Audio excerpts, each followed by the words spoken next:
13 WMAZ News at 11 starts now.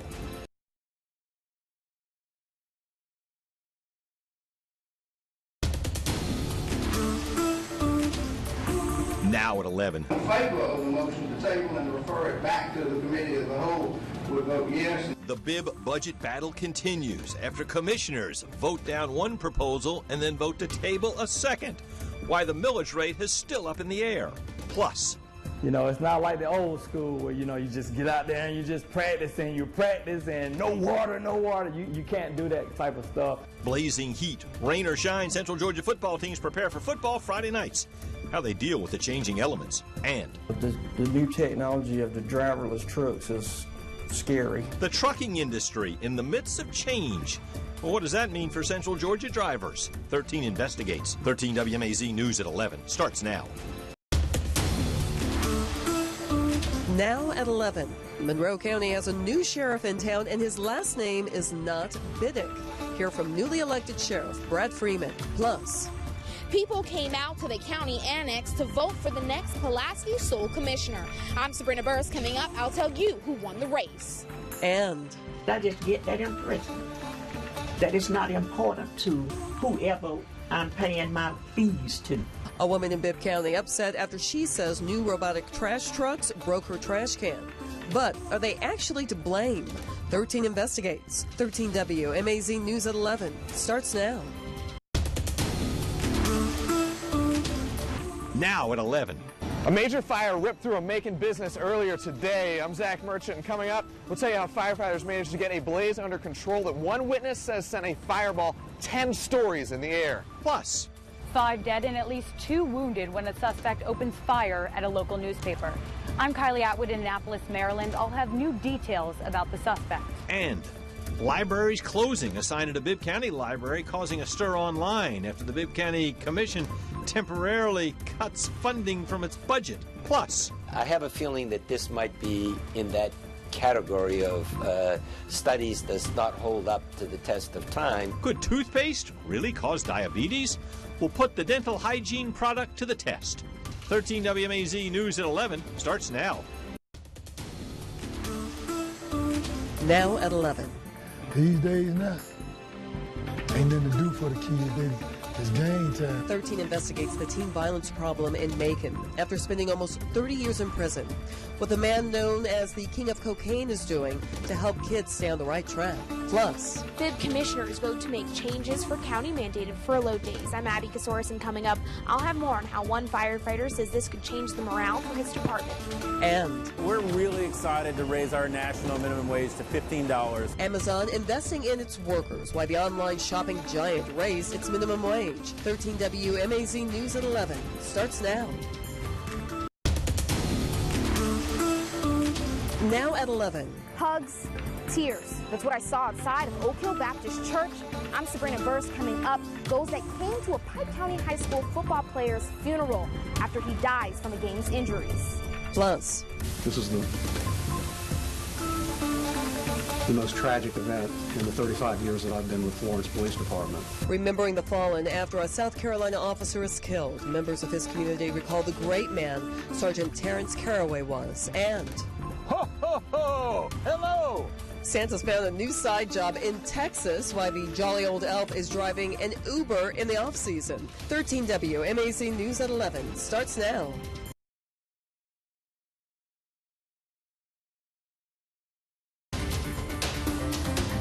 Our top story at 11, if you live in Bibb County, your taxes are going up. Commissioners this afternoon passed a $3 million increase. Abby Kasoris joins us live in studio to tell us what the vote means. Frank and Lori, 5 commissioners were all that was needed to approve of a $3 million tax increase. Commissioners Elaine Lucas, Burt Bivens, Scotty Shepard, Virgil Watkins, and Al Tillman all voted yes, while Joe Allen, Mallory Jones, Larry Schlesinger, and Valerie Wynn voted no. But one thing that was not decided in that meeting was what will happen with the $12 million of increased revenue generated by taxes, considering the commission already approved of $17 million worth of outside agency funding. They don't want that increase because it's already too high. Plenty of people wanted answers from Scotty Shepard, who changed his mind between this meeting and the last one. It was a people issue. and the people that we would be affecting and sending home without a paycheck. And that was a large number of employees when you consider the library and public works and parks and recreation. Those 3 agencies, along with 21 other agencies who were previously voted on to receive portions of the $17 million worth of outside agency funding, are now on the chopping block. But commissioners did vote to restore funding to the libraries. Funding ordinance to allow us to cut a check for the Middle Georgia Library, which passed unanimously and received a round of applause. $238,000 check handed to Library Director Jennifer Latzenhauser will only keep Bibb County libraries open for a month. This emergency measure to keep libraries open, and we are hopeful that it's continued. And they need 6 votes to pass those amendments to funding. We approved the millage rate, but we don't know what it. There's no corresponding budget. Commissioner Mallory Jones says that's why he didn't vote for the 3 mil increase in the first place, but he has a plan for the 3 mills that includes a 2% contribution plan to balance out the budget. That's the only way we're going to get it done, in my mind. It's got to be a component of the budget that you are hereby required to make a 2% contribution as of January 2019. But commissioners still need to find a way to cut $5 million from outside agencies, and they might need to get creative. Operations and Finance Committee Chairman Virgil Watkins called for a special meeting on Monday at 10 a.m. to discuss how to balance the budget. Back to you guys, Frank and Lori. Thank you, Abby. A $3 million increase will add about $120 to the tax bill for the owner of a $100,000 home. It'll be a little less if they have a homestead exemption.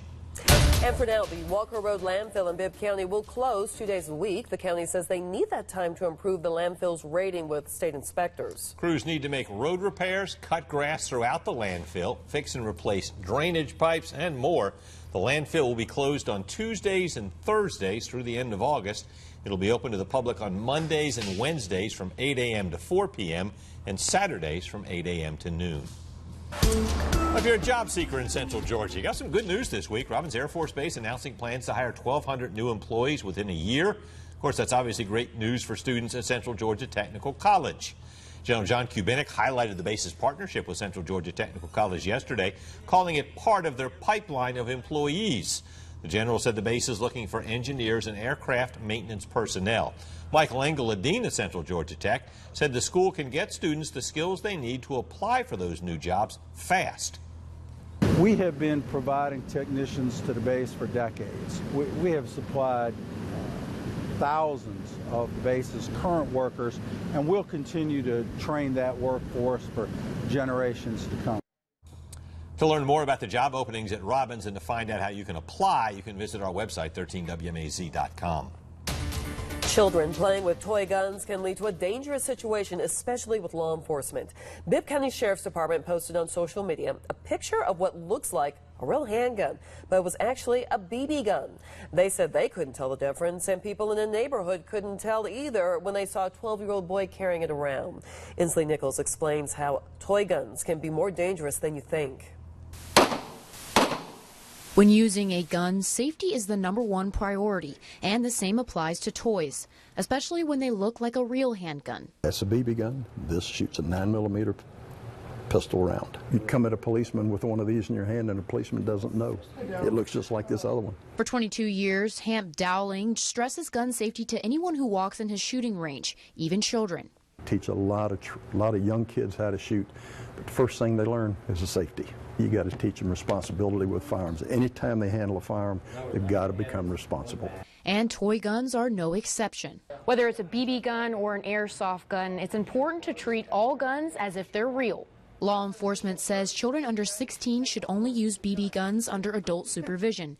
And Michael Branchfield makes sure that's always the case for his 12 and 13-year-old kids. BB guns, again, supervised. It's still a firearm. While it may not kill someone, it can if hit in the right spot. So my kids were always supervised with any firearm they had. And Branchfield says his kids know the safety guidelines well. They're given the rules. They have to recite the rules. All to keep his kids safe and out of harm's way. In Macon, Inslee Nichols, 13 WMAZ News. Law enforcement says if your child owns a BB gun, to go over safety rules before you let them use it. Colorado man in jail accused of killing his pregnant wife and 2 young daughters. Chris Watts is awaiting formal murder charges, being held without bail. Shannon Watts, along with 3-year-old Celeste and 4-year-old Bella, were reported missing Monday. On Tuesday, Chris Watts appeared on television in Denver, pleading for his family's return. Yesterday, Watts was arrested. Police were seen searching the family's home and towing away a truck. Rumors have circulated saying Watts confessed to the homicides and agreed to lead police to the bodies of the family. Police have not confirmed those reports. At this point, we have been able to recover a body that we're quite certain is Shanann Watts' body. We have strong reason to believe that we know where the bodies of the children are, and recovery efforts are in process on that. Chris Watts appeared in court this morning. He is scheduled for another appearance next Tuesday. Looking ahead to tomorrow, Stephen McDaniel will explain to a Richmond County judge why he believes he deserves a new trial. 4 years ago, McDaniel admitted to killing his neighbor and Mercer Law classmate Lauren Giddings and throwing her remains in a dumpster. In February, McDaniel filed a 73-page request arguing his constitutional rights were violated and he should be given his day in court. Richmond County court records show McDaniel wants to call more than a dozen witnesses, including Macon District Attorney David Cook, his former lawyers Frank Hogue and Floyd Buford, and investigators on the scene the day Giddings' body was found. We previously reported that attorney Frank Hogue and DA David Cook believe McDaniel's chances of getting a new trial are slim since he confessed to the murder. Caitlin Heck will be in the courtroom tomorrow morning, and we'll have the latest on air and online at 13WMAZ.com. Well, for some better news, a nice night out there right now. It's fine. We had some thunderstorms earlier. Now, southeast Georgia's seeing a little bit, and we may see that football. And, of course, that is very weather dependent. So we'll talk about that coming up in just minutes, guys. All right, you made it through tonight well, Brett. So far, so good. All right, thanks, sir. Okay. Her name is synonymous with respect. That song, Respect, ended up becoming her first Grammy as well. And from there, Aretha Franklin's career took off. People are remembering the Queen of Soul. She passed away this morning at her home in Detroit. The 18 Grammy Award winner suffered from pancreatic cancer. Her last known performance in 2017 for Elton John's AIDS Foundation Gala. Franklin also performed at the White House, leaving President Barack Obama in tears after her performance. And here in Central Georgia, a memorial celebration for Miss Franklin was held in downtown Macon. Now, the celebration happened in Rosa Parks Square across from the Macon-Bibb County Government Center. Local radio station provided the Queen of Soul's music. Folks danced to Aretha Franklin's hits. Franklin's known for iconic songs like Respect, Rock Steady, and, of course, Natural Woman. And it's sad about what happened, but we all got to go. But she left a legacy. And I said, thank you, Jesus, for allowing the Macon community to come together in the Rosa Parks Center. This is the legend right here. And I said, thank you, Jesus. Look at them coming in. It's making me feel good. Macon Black Pages also helped organize tonight's event. And Macon's own music royalty, the Redding family, sent their condolences to the Franklin family today. They posted to the Otis Redding Foundation Facebook page saying, quote, "Rest in power, Miss Aretha. You were the queen. Your rendition of Respect launched a revolution." And our condolences go out to the Franklin family and all her fans worldwide. Otis Redding wrote the hit song Respect and recorded it in 1965. Franklin covered it 2 years later. She won 2 Grammy Awards for that rendition, which has been inducted into the Grammy Hall of Fame. And fans right here in Central Georgia have been sending their condolences to Miss Franklin all day long. Cheryl Thompson says there was no one like Aretha Franklin. She could sing anything from jazz to rock to opera, and she was an amazing lady and entertainer. Sean says he listens to Aretha daily, and today is a sad day. Ellen says Aretha is the true Queen of Soul, and she demanded R-E-S-P-E-C-T as women cheered. And Cynthia said that Aretha now has her angel wings and that she was a powerful entertainer and woman, and thanked her for her music. And a different kind of tribute being seen in Macon, a billboard of Franklin put up on Gray Highway near Kroger. It read, "Last Respect, 1942 to 2018. Aretha Franklin was 76 years old.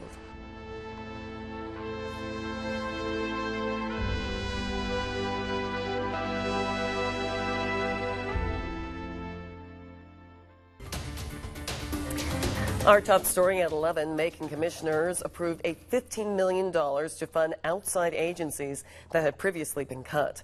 County leaders voted to reinstate money to agencies like the Transit Authority, public libraries, and Parks and Recreation. Now, the only outside agency commissioners voted not to fund was the Medical Center in Navicent Health. In order to fund those agencies, commissioners say it would require an almost $4 million increase. Virgil Watkins, chairman of the Operations and Finance Committee, says they will meet in committee to discuss other ways to lower the millage rate before it is set in August. We might make some changes, some adjustments, but I wouldn't want anyone to get excited to thinking that we've got a magic pill that's going to change a $4 million increase into a 2 or 3. As you saw, a lot of the changes that we were making today were worth less than $250,000. For a full list of which programs received funding at tonight's meeting, visit our website, 13WMAZ.com. A City of Centerville City Councilman under investigation for harassment.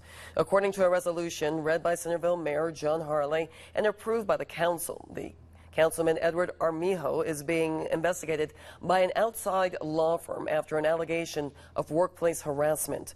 Mayor Harley would not say who the accuser was, citing the ongoing investigation, but said that it was a city employee. He was also careful, though, to point out that just because the investigation is happening does not mean the councilman is guilty of any wrongdoing. Now keep in mind that he is not being accused of anything by us whatsoever. We're not finding him guilty of anything. His complaint was formally made in accordance with the procedures outlined. Councilman Armijo declined to comment on the story. A Houston County man will spend the next 15 years in prison after running away from an accident that injured his girlfriend and 3 children. District Attorney George Hartwig said Rashawn Hamilton was convicted of causing serious injury by motor vehicle, fleeing a police officer, and cruelty to children. Hamilton was charged after the July 2017 wreck in Bon Air. Hartwig said Hamilton drove off when a Houston County deputy tried to make a traffic stop. At first, the deputy chased him, but stopped when he realized children were in a car. Hamilton hit a parked car near the intersection of Brasling Way and Houston Lake Drive and then ran off. 4 passengers had serious injuries. Hamilton was arrested last August in Worth County. While a Gray doctor accused of illegally prescribing opioids and other drugs remains in jail, his case has many people asking why, or rather how, Thomas Oxy's patients, and other people with addiction problems can receive help. According to the Centers for Disease Control and Prevention, 3 out of every 5 drug overdoses nationwide involve opioids. Inslee Nichols has more and places to go for help. This pill isn't as harmless as it looks. And the U.S. Department of Health and Human Services says every day more than 115 people die from abusing opioids. But there are ways to break the addiction. Certainly, if they've been abusing it, then this is where they need to come, and we can help them get off of it. HealthQuest Clinical Director Amber Foster says the clinic helps people recovering from substance abuse. To be eligible, you must be 18 years or older and abused a substance for at least a year. And the first step into the recovery process is simple. All you have to do is walk through these doors. Treatment costs $12 a day out of pocket, including medication to slowly get used to not having opioids in your system. It's like insulin, helps them with the diabetes, whereas this medication is going to help them with the addiction and the dependence upon the opiates. She says the medication is given daily to patients in the center. In time, they are allowed to take the medication home in a secure bag and with secure medicine capsules. And so the bottles have like a built-in seal to make sure that those haven't been opened or things like that. It's to prevent patients from either selling their medication or overtaking it. But Foster says the long-term treatment comes from the counseling. Think of the medication as the Band-Aid and the treatment is the counseling. But in combination, that's what we see has worked the best long-term. She says each patient takes their own amount of time recovering. An easy fix, it's not an overnight thing. It's not an in and out program. We like to recommend that patients be in treatment for at least half the time they've been using because your body needs to adjust to the new medication and then we have to slowly taper you off of it. Foster says the journey may be long, but she sees positive results. In Macon, Inslee Nichols, 13 WMAZ News. The U.S. Attorney has provided a list of clinics and treatment centers where Saatchi's patients are being referred to. For that list, look for the story on our homepage, 13WMAZ.com. Well, a happy 4th of July Eve to everybody. We had a very summer-like day today, warm, and showers and thunderstorms rolled on through. Even had a couple become severe this evening, but now most is quiet. It's quiet here in Macon. It should be quiet now. Coming up a little bit later in the show, we're going to talk about the much-anticipated 4th of July forecast. So stay with us. We'll have all the details a little bit later. Okay, thanks a lot, Courtney. Filling in for Ben Jones tonight. That's right. Across America, wildfire in Colorado has consumed tens of thousands of acres and closed a state highway. Now, the fire, which is near Colorado Springs, is believed to have started with a pit barbecue and has now burned down more than 100 homes. It's being called the Spring Fire and has burned almost 79,000 acres and is only 5% contained. Now, previously, it had been as much as 10% contained, but then the fire grew rapidly, swallowing thousands of acres. It's now the 4th largest wildfire in Colorado history. More is being released about who is on President Donald Trump's shortlist to be his next Supreme Court nominee. Now, the nominee will replace recently retired Justice Anthony Kennedy. The president has already started interviewing candidates at the White House. He has reportedly narrowed his list down to 7 candidates and met with 3 of them on Tuesday and the other 4 yesterday. Today, Press Secretary Sarah Sanders says the president is not going to make his decision based on replacing any specific cases, or rather repealing any specific cases, such as Roe v. Wade. With tremendous intellect, he'd like somebody with the right judicial temperament, and he wants somebody who's going to be focused on upholding the Constitution. The president says he will announce his decision Monday. Rescue workers in Thailand still working on a plan to remove a youth soccer team and its coach from a flooded cave. The group has been trapped there for 10 days. Thai officials warn the rescue could take months. Chris Martinez has the latest. Thank you. 12 young soccer players and their coach remain trapped inside a flooded cave in Thailand as rescuers work on a safe way to get them out. The kids are well in there, this Thai commander says. We are now laying a telephone line so the parents will be able to talk to their kids. This video shows emergency workers celebrating Monday when divers finally located the boys alive. Many people are coming. John Volanthen and fellow British diver Rick Stanton, a retired firefighter, were the first to make contact. They're very organized, extremely disciplined, and consummate professionals. So I feel confident from this point on that things are going to work. Thai officials say doctors have been brought in to assess which boys may be strong enough to wear dive masks and swim to the cave's entrance. But the water is 16 feet deep in some places, and none of the boys know how to swim. Another option is to leave the team in there until floodwaters recede and supply them with food and water. If they have to stay in there, they can stay in there until, throughout the monsoon. That could be till September. For now, the boys are being fed a high-protein diet to help them regain their strength. Thai officials say no expense will be spared to get them back home. Forecasters are calling for more heavy rain in the region this weekend, which will likely cause water levels in the cave to rise. And as the story mentioned, 2 British divers were the first to reach the 12 boys, and now they're being dubbed the A-Team. Volunteer diver John Volanthen is an IT consultant who's been diving since he was a teenager. He was the first voice the soccer players and the coach heard, along with fellow British diver Rick Stanton. Thai officials called them because of their expertise. The divers are part of an international team that's been working tirelessly in Thailand for several days. Now, although they are experts, Thai authorities say the military will make the final decision on how to rescue the team. State investigators say the man who set himself on fire in front of the state capitol last week has passed away. 58-year-old John Michael Watts doused himself in flammable liquid and strapped himself with fireworks. The burns covered nearly 90% of his body. GBI is continuing to investigate the incident. Coming up on 13 WMAZ News at 11, thousands stayed through a weather delay to see Hunter Hayes and Central Georgia's own Betty Cantrell ring in America's birthday. We're going to take a look at the Independence Day concert next.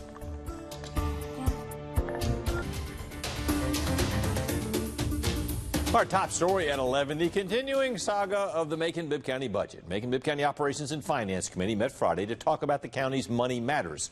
Zach Merchant was there and wraps up the latest chapter in the still ongoing story. Bibb County commissioners didn't mince words when it came to their thoughts on the budget they passed on Thursday. You know, I think this is not only a mean-spirited budget, but it's a really stupid budget. Commissioner Larry Schlesinger voted for the budget, but said he did it only to avoid potential legal trouble for the county if commissioners didn't pass any budget. The budget they did pass included major cuts to public programs like libraries, parks, and transit.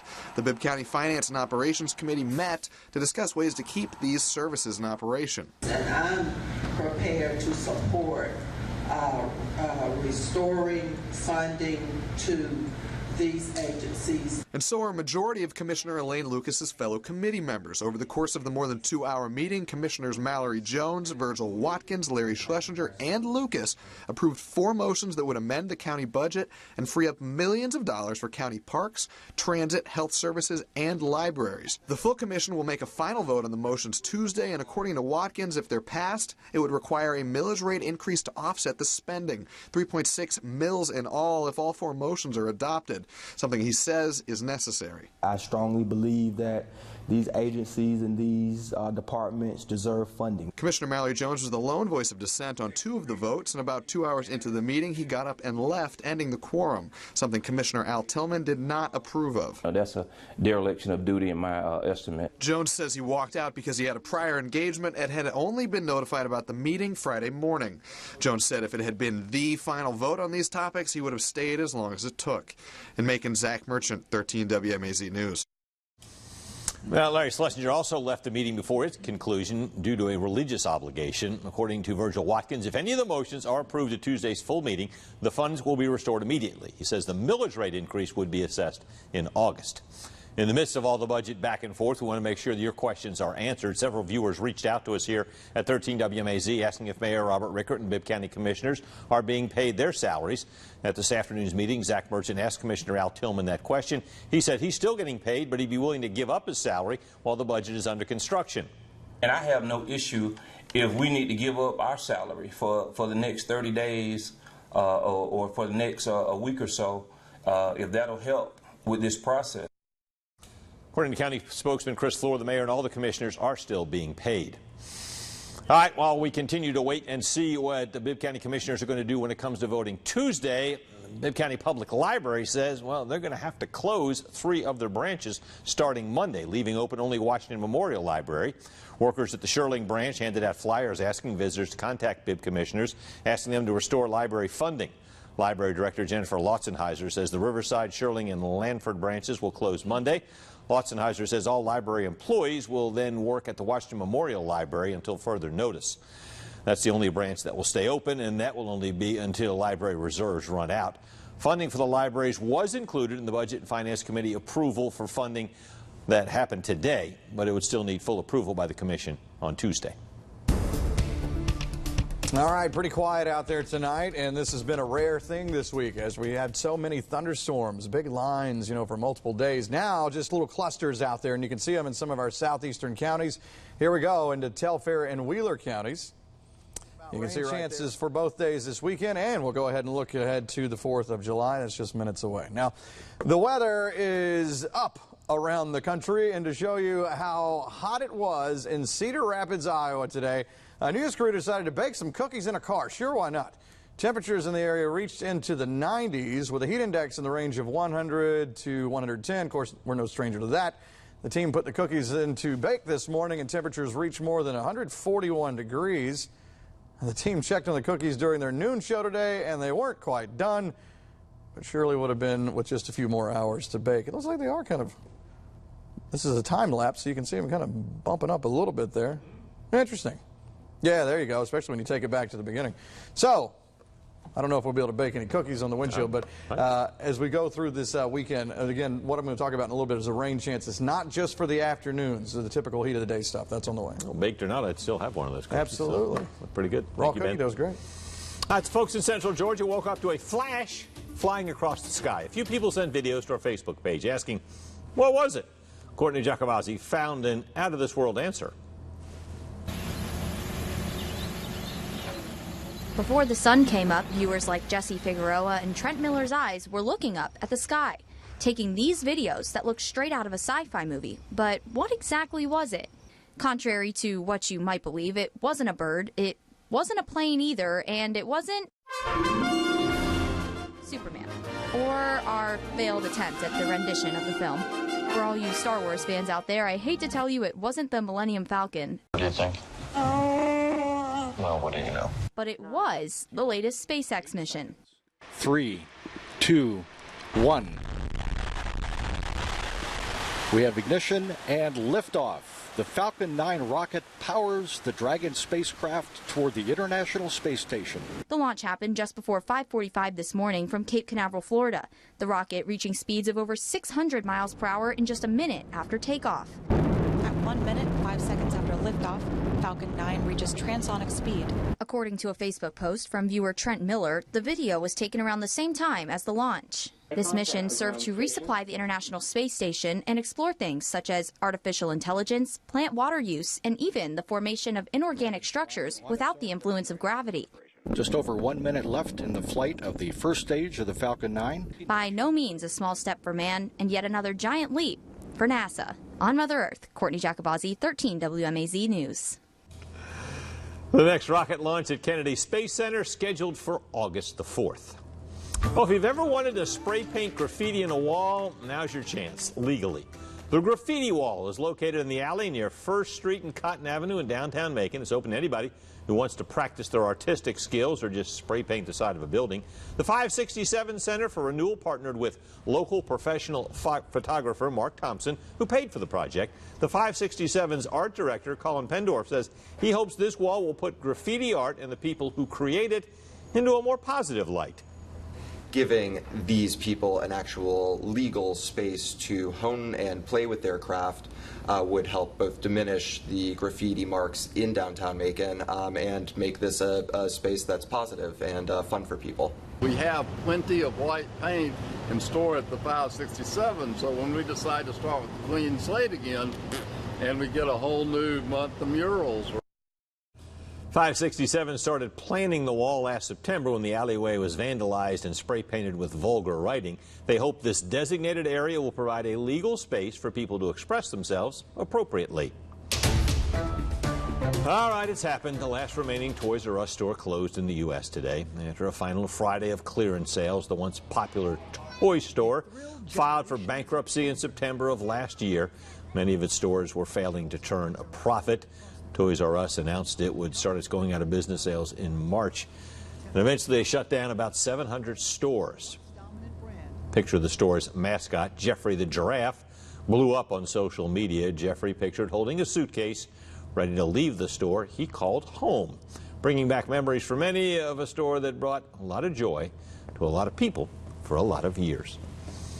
Now, as the final stores close their doors for the last time, one zoo is hoping Jeffrey can live on as their mascot. The San Antonio Zoo has set up a GoFundMe campaign to raise donations, which will go to the Giraffe Conservation Foundation, a nonprofit organization committed to supporting a sustainable future where all giraffe populations and subspecies are protected and secured in the wild. The zoo says they want the joy that Jeffrey brought the kids at Toys R Us to continue, and one man thinks it's a great idea. Let them live. Let them live at the zoo. Let people remember that. At least when they look at that, they go, hey, remember Toys R Us and the kids? And I think that's awesome. Zoo hopes to generate more than $100,000 and by doing that, persuade the owners of Toys R Us to donate Jeffrey to them. Well, heroes come in all shapes and sizes. A 4-year-old from Alabama put on his cape and made it all the way to Atlanta to show a little kindness to those in need. His story when we come back.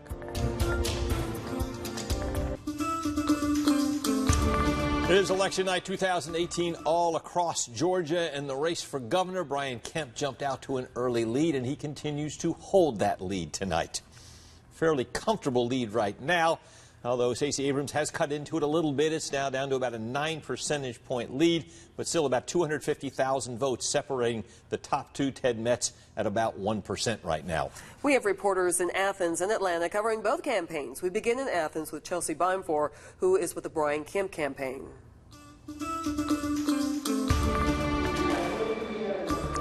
Yeah, Frank and Lori, things here in Athens still very high energy tonight as the race for the Georgia governor's mansion continues late into the evening. Now this afternoon, hundreds of people have cycled in and out of this big ballroom in Athens, all to support Kemp.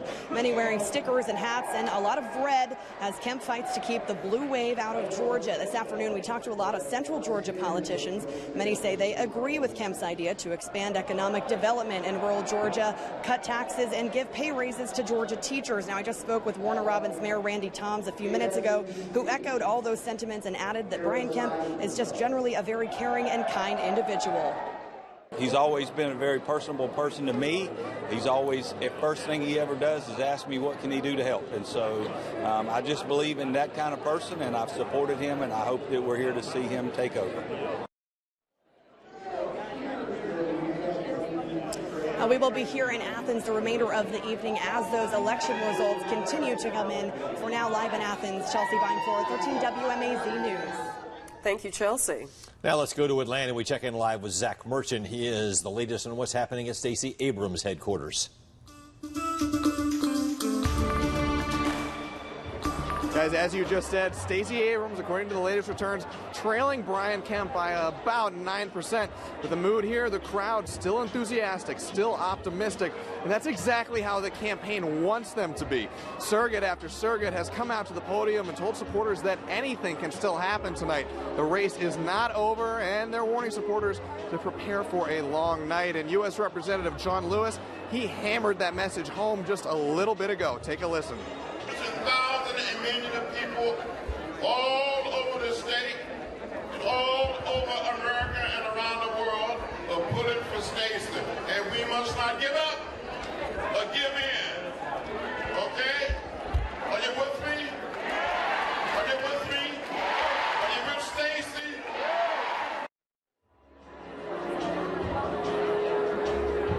Now, whether his advice will bear out, only the results will be able to answer that. And, of course, we'll be tracking it all. Live in downtown Atlanta, Zach Merchant, 13 WMAZ News. All right, thanks very much, Zach. We're going to take a look at results for two of Georgia's other big races. The lieutenant governor's race, Jeff Duncan with a sizable lead over Sarah Amico Riggs right now. A little over 300,000 votes separating those two. Secretary of State Brian Raffensperger with 53% of the votes so far, about almost 8% of the precincts reporting. Georgia governor's race, of course, has been drawing national attention. Once again, experts talked about the state being in play to possibly go blue. Our veteran political panel has been tracking this race tonight. Let's send it over to Raymond Tubb and Randall Savage, along with Georgia College political scientist Cliff Wilkinson. We've got about two-thirds, or now you see almost three-quarters of Georgia's 159 counties with all of their votes counted. Now, two things stand out so far tonight. Huge midterm turnout numbers across the state of Georgia.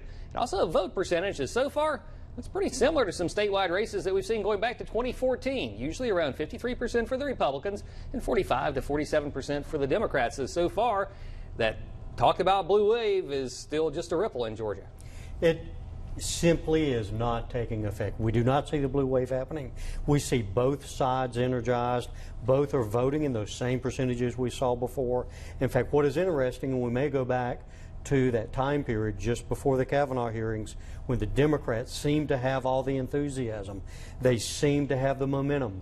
And something happened during that time period, it seems like, at the national level, which helped energize the Republicans also in Georgia. Of course, Randall, we've seen huge turnout numbers across the state. Some counties in middle or central Georgia as high as in the 70%. And but it looks like that turnout has been across both parties. Yes, it did. It increased. Both parties increased, and it's turning out just about like we predicted before they started counting votes. The 53%, 54%, 55%, it's going to be in that neighborhood. Brian Kemp is going to win. They're not claiming it yet, but it will happen shortly.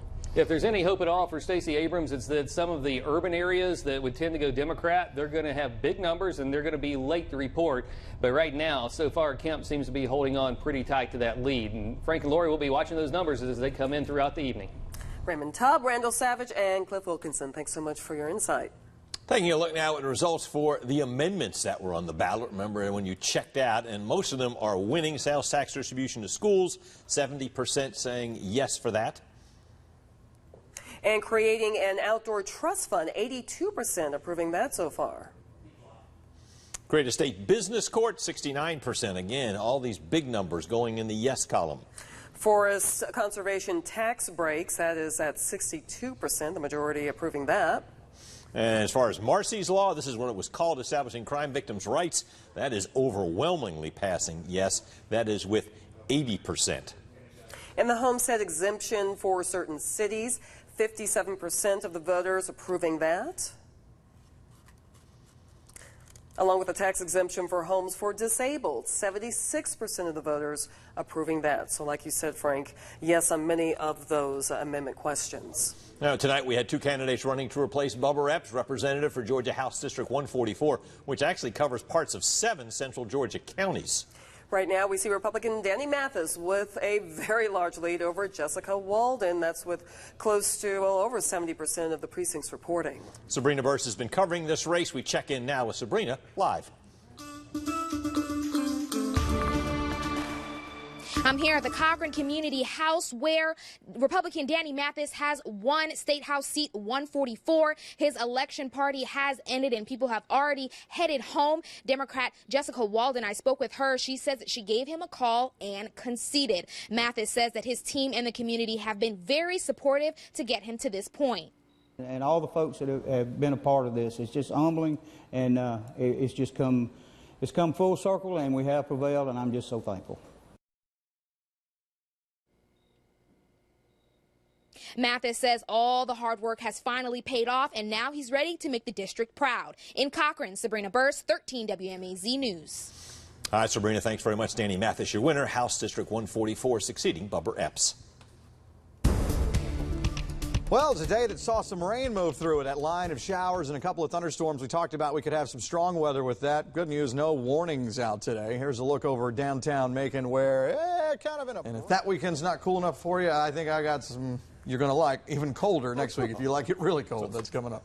Well, something for everyone. Yeah.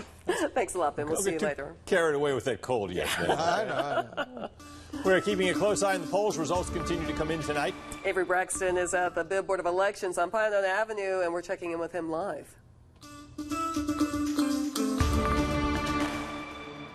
Yes, Frank and Lori, the final votes are being tallied by workers here at the Macon Bibb Board of Elections in a night that's been quick, quiet, and problem-free. Now, only one precinct's votes have yet to be counted, but that precinct has delivered their votes.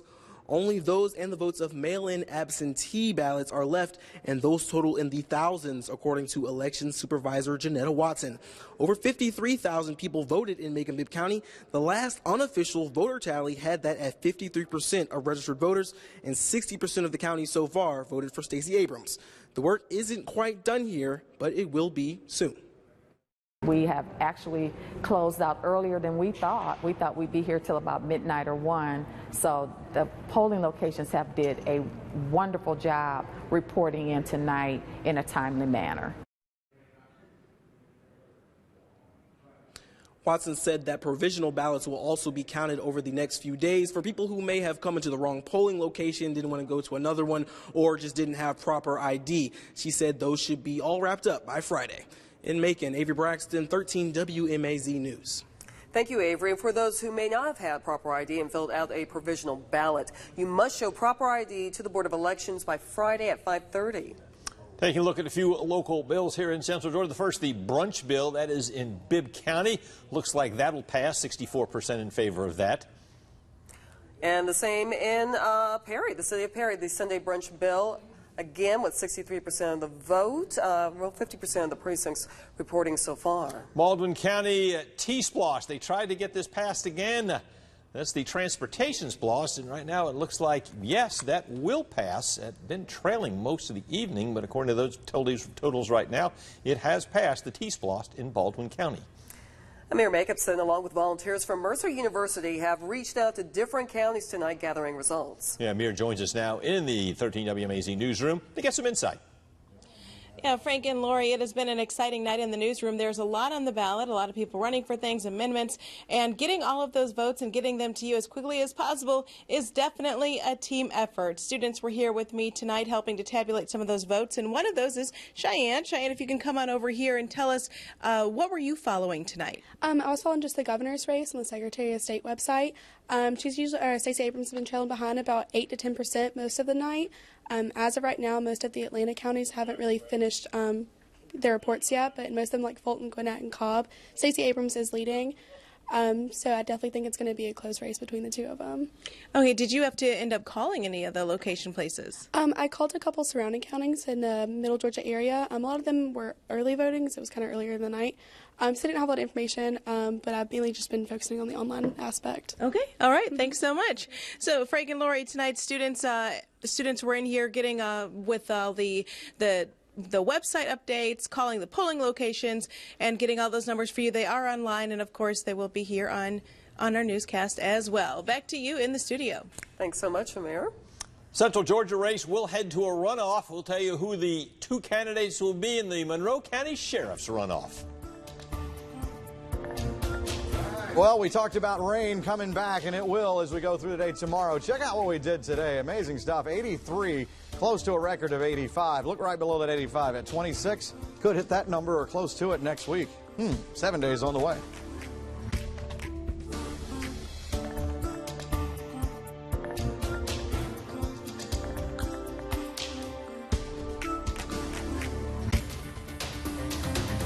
Our top story tonight, at least 7 law enforcement officers shot in South Carolina. One officer dead. The conditions of the others remain unknown. Kenneth Craig reports.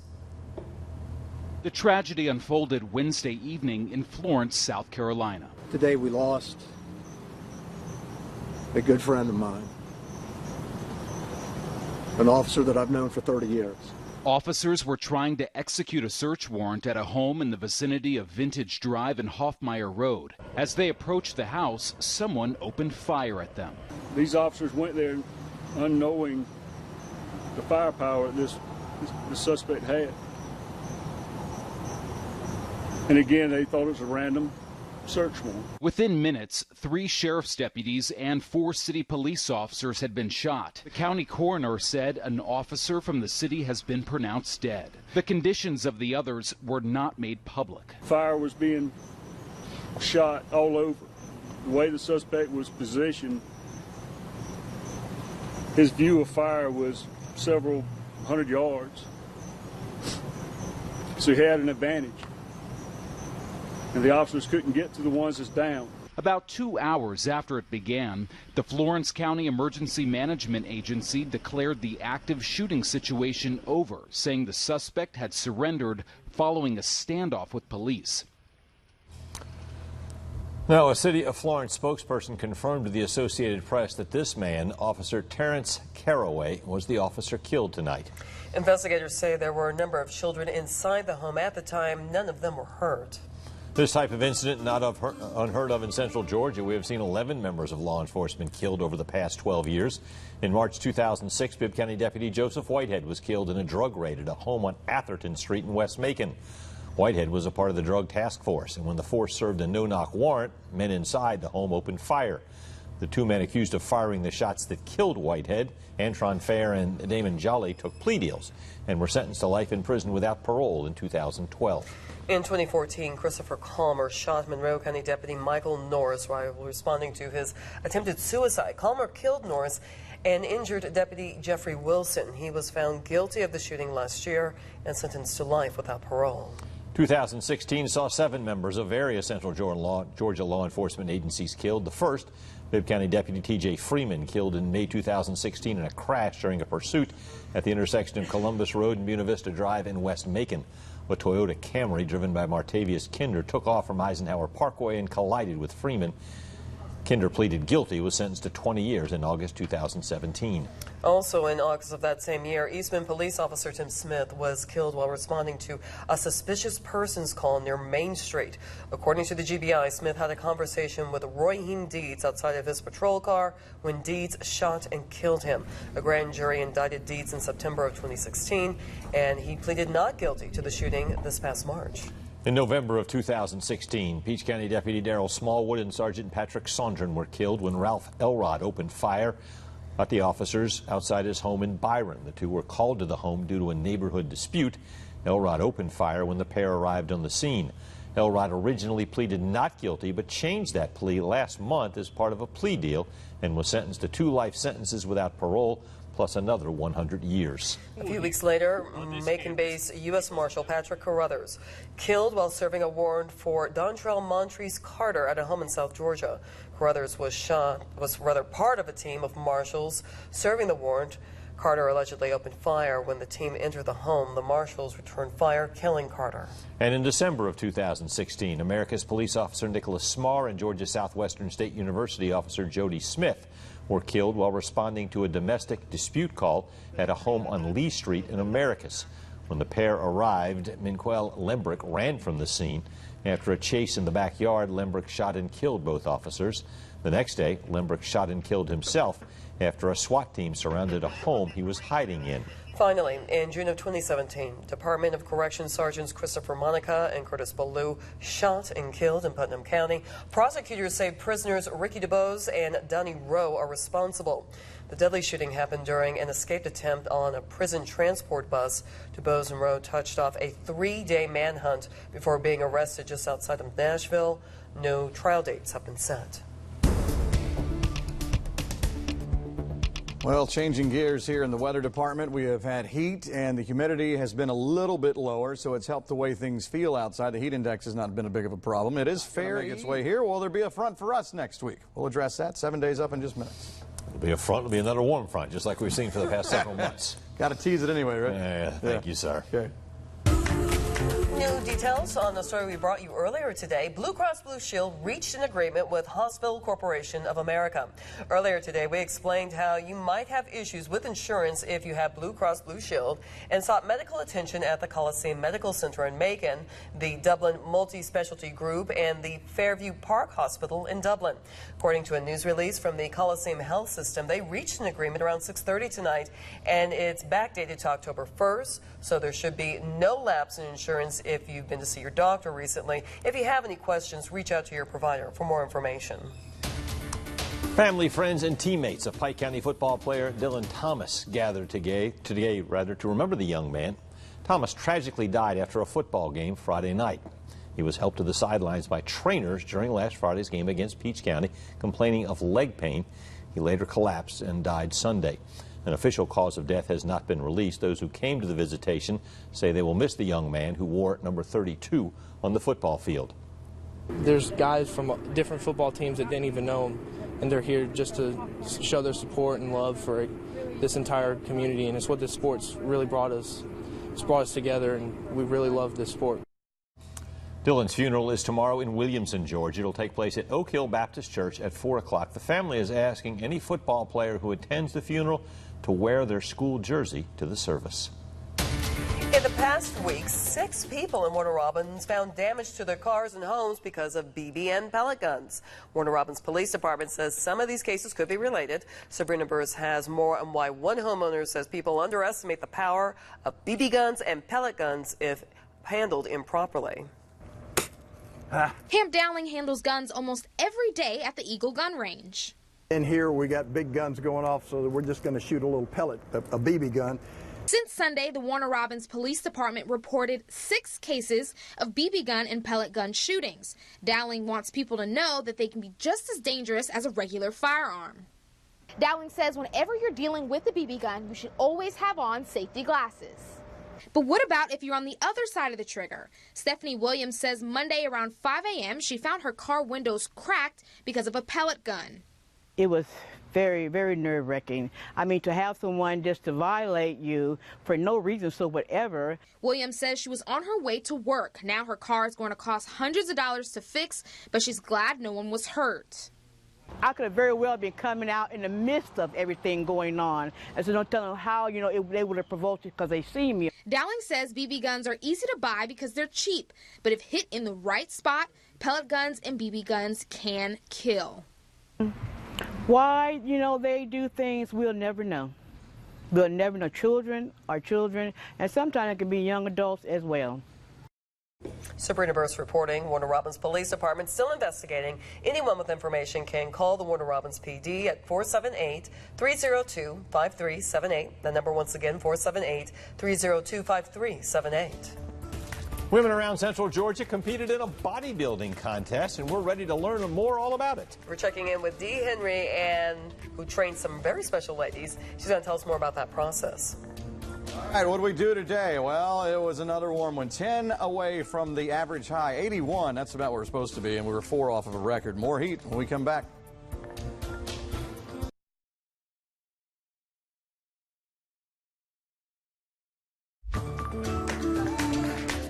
Yeah, check this out. Some colleges and universities bring puppies on campus to help students relax during finals week. Not Cal Berkeley. They brought llamas to campus. Now, the school calls it Llama-palooza, and 7 llamas were on the Bay Area campus Monday afternoon. According to UC Berkeley, llamas are intelligent, social animals and are often used in animal therapy. They always have that look like, why am I here? They do have a funny look on their face. Students were able to pet them and pose for selfies. Llama-palooza has been a fixture at the school for several years. That one right there, we're hearing his name, Lorenzo. Yeah, that's the obligatory. Well played, Lorenzo Lamas joke. That's very well. For those under 40, yeah, I know. Google it. Yes, thank you. Falcon Crest, baby. That's correct. That's right, time to check it out. After being stuck for 3 days, a raccoon was saved from a pipe in San Antonio today. The furry bandit was stuck near a hotel and was nicknamed Miko by an employee. The pipe has a 4-inch storm grate on the top. See that right there? And due to that, several agencies were unable to get Miko out. Employees have been giving the raccoon some apples and veggies so it would have something to eat. Yeah, getting amped up there. But today, a wildlife rescue and pest control company came out and saw Miko was stuck in a 300 to 400 feet long pipe, I believe, and set up traps with snacks to lure him out. And this afternoon, Miko found his way out of the pipe. Come on, Miko, Yay, you can do Miko. it. Yeah, he did. Come on, man. I think they said they used Cheetos was the thing that eventually lured out. Here he comes. That would get me out of a 3 I know. I was going to say, I would come out for Cheetos, too. Absolutely. Wouldn't get out, make him But carry. Miko resting comfortably tonight in one of the hotel rooms. And after the Cheetos, Frank, watch to make sure he brushed his teeth twice. But not too much. Get that back fang. Come on, Miko. Angle that brush. And trim those nails, will you? There's a look at the 7-day.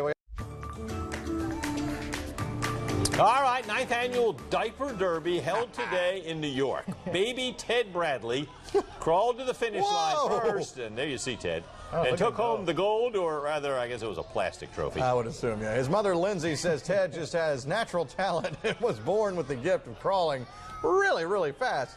The race has 5 rounds of heats before the final crawl to the finish. Wow, that's right. It's the kickoff of a weekend filled with festivities for the New York City Triathlon. About 30 babies took part in the race, which has been dubbed the slowest 2 minutes in sports. He was getting it, though, old Ted. Oh, man. They can go at it. Let me tell you, man, those things are running. That's good stuff.